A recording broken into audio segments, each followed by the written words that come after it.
इस वीडियो में मैं आपको मैरिज सर्टिफिकेट यानी विवाह प्रमाण पत्र बनाने का जो कम्प्लीटली प्रोसेस है वो बताने वाला हूं, तो वीडियो में लास्ट तक बने रहिएगा। तो सबसे पहले हम आ जाते हैं अपने लैपटॉप की स्क्रीन पे। इस वेबसाइट का जो लिंक है इस वीडियो को डिस्क्रिप्शन में मिल जाएगा, वहां से क्लिक करके आप सीधे यहाँ पर पहुँच सकते हैं।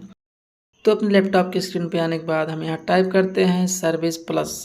सर्विस प्लस टाइप करने के बाद उसे हम सर्च कर लेते हैं। सर्च करने के बाद यहाँ पहला ऑप्शन देख सकते हैं, सर्विस प्लस का ऑप्शन दिया है, तो उस पर हम क्लिक कर लेंगे।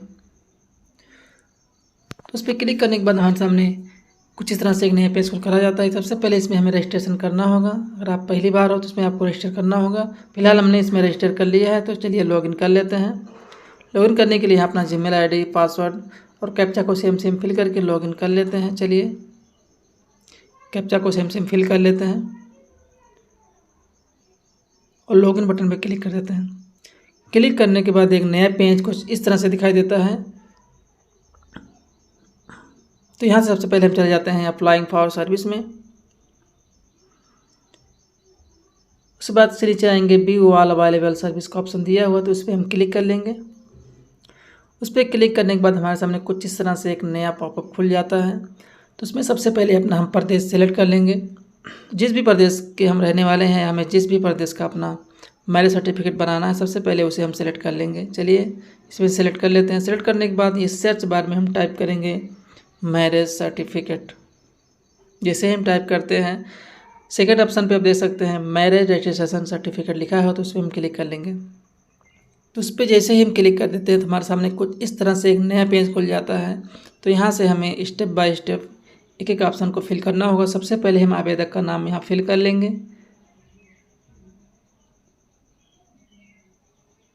उसके बाद जो आवेदक का पता है उसे यहाँ हम फिल कर लेंगे।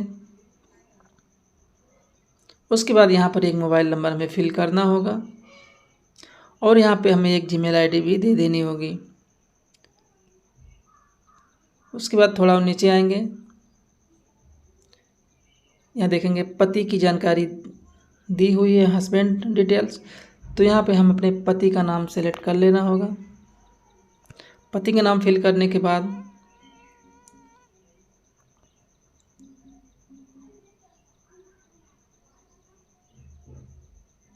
यहाँ पे हमें पति के पिता का नाम दर्ज करना होगा और यहाँ पे पति के माता का नाम हमें यहाँ फिल कर लेना होगा। उसके बाद पति की जो जन्म तिथि है यहाँ से हम सेलेक्ट कर लेंगे। उसके बाद जो राष्ट्रीयता है उसे हम सेलेक्ट कर लेते हैं। फिलहाल हम इंडियन हैं तो यहाँ इंडियन सेलेक्ट कर लेंगे। अगर आप बीपीएल हैं तो इसे यस कर देंगे, अन्यथा इसे हम नो कर देंगे। अब यहाँ पे पूछा जा रहा है पति का धर्म क्या है, तो उस पर क्लिक करके पति का जो धर्म है उसे हम सेलेक्ट कर लेंगे। फिलहाल जो पति है वो हिंदू है, तो उसे हम हिंदू सेलेक्ट कर लेते हैं।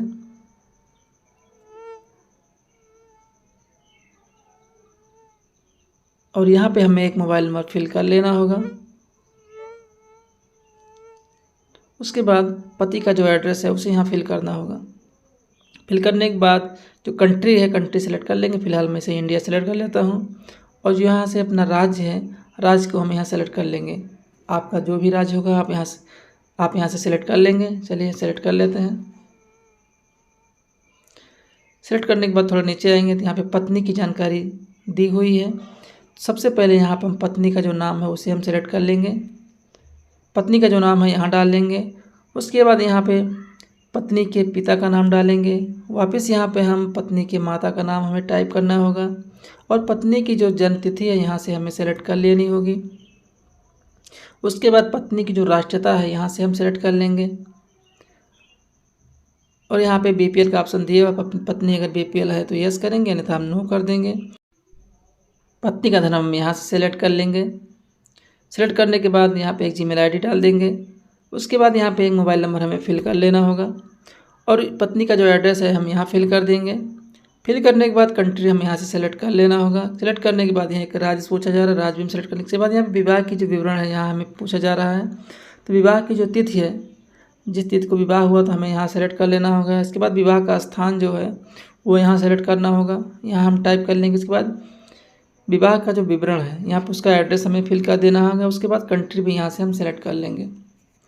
कंट्री सेलेक्ट करने के बाद यहाँ से हम अपना प्रदेश है उसे भी सेलेक्ट कर लेंगे। उसके बाद थोड़ा नीचे आएंगे, दिया हुआ है विवाह प्रमाण पत्र किस पते पर जारी करना है। वाइफ एड्रेस के पते पर जारी करना है, या हस्बैंड के पते के जारी करना है, या विवाह स्थान के पते पर जारी करना है। तो यहाँ पे हम हस्बैंड का जो एड्रेस है उसे सेलेक्ट कर लेते हैं।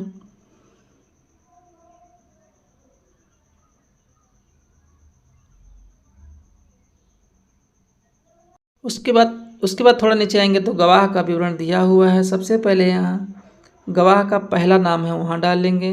उसके बाद पहले गवाह का एड्रेस हमें यहाँ फिल करना होगा। उसके बाद दूसरे गवाह का नाम, दूसरे गवाह का एड्रेस, उसके बाद तीसरा गवाह का नाम और तीसरे गवाह का एड्रेस हमें यहाँ फिल करना होगा।